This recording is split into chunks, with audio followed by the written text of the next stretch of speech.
everyone. Thank you for joining me. I'm Leslie Sumrall with Les Reflections. This week's project is this stool chair that I have redone. And if you want to see how I got to this from that, come on, I'll show you.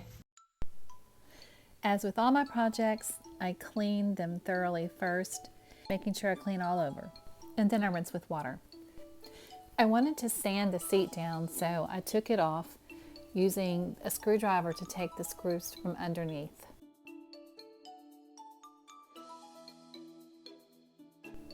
Not gonna lie, this took a long time to sand down this seat, mostly because there was the indentations for the seat and it was a different level. So I just kept at it, going with the grain with my coarse sandpaper until I felt like I was really breaking through that finish.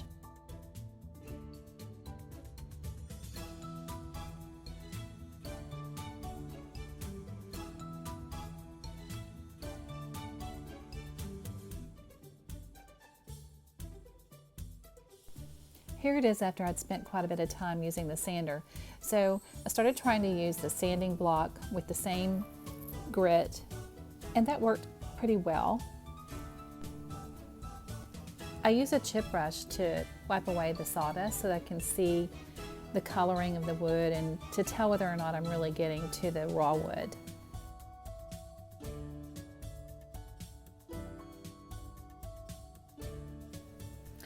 Guys, I really felt like I'd gotten as much as I could with the sanding block, so I reverted back to the sander. And here you'll see me breaking my cardinal rule of going with the grain because I just couldn't get into those creases without going against the grain sometimes. And you even see what looks like I was doing wheelies with the sander, but it worked. Now I get to really start the fun part where I get to paint this beautiful dried sage that I used on my table last week. You may have remembered seeing that. It's just the same color because I want them to kind of coordinate. For this first coat, I'm really using a very thin layer of paint because I don't want blotches in between all those corners on this chair. And it's really easy to have drip marks when you're working with a chair, so just go slow and look for drip marks and clean them up as you go. Yep, I'm telling you from experience, it's a lot easier to clean them up as you go. One of the things about working with chairs is you have to be flexible. So you have to get under, around, and beneath, but it sure is satisfying when you're finished and you see that finished product.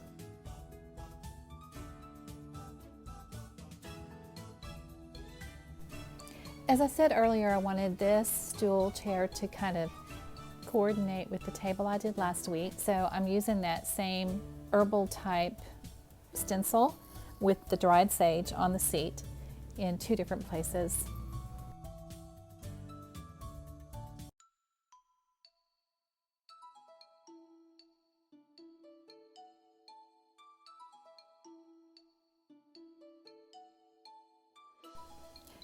After that first coat of stencil, I decided there wasn't enough contrast between the stencil and the chair.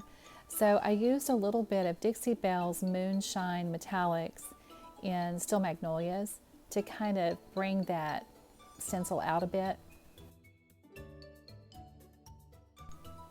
I used intentional pounce movements and they did not cover all of the stencil because I wanted kind of a faded look, and I think it turned out really good.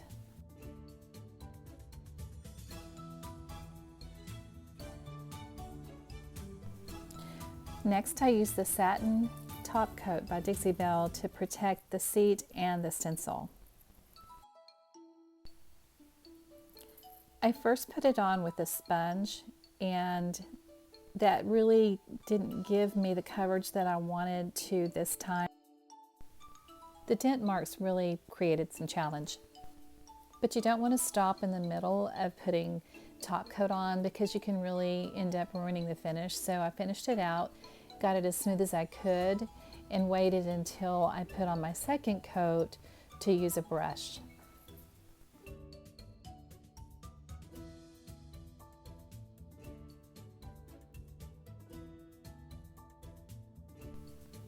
I was careful to do my edges and make sure there were no drips. While my seat was drying and I had my brush out, I just went ahead and started working on the chair. I used the same top coat. And again, because of all those corners and tight spots between the posts, I was careful to use a very little bit of top coat and go slow and look for drips.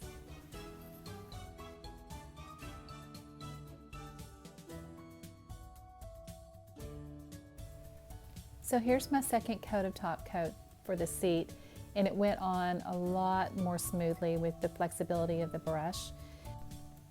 And I really love to use the sponge for top coats. It just didn't seem to work out for this variation in the level on the seat. You can even see when I'm using the brush that I still had a little bit of issue with that because I'm so used to just a flat, smooth surface. So this was a good training tool for me.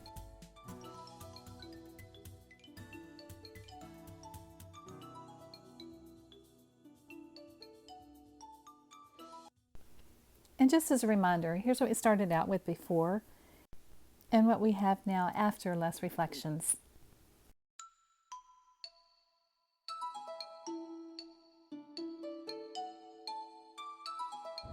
Okay, y'all, thank you for watching. I hope that you liked the video and that some of the techniques that you saw here will help you in your next projects. And if you like this video, please give it a thumbs up and hit the subscribe button. Okay, thank you. See you next time.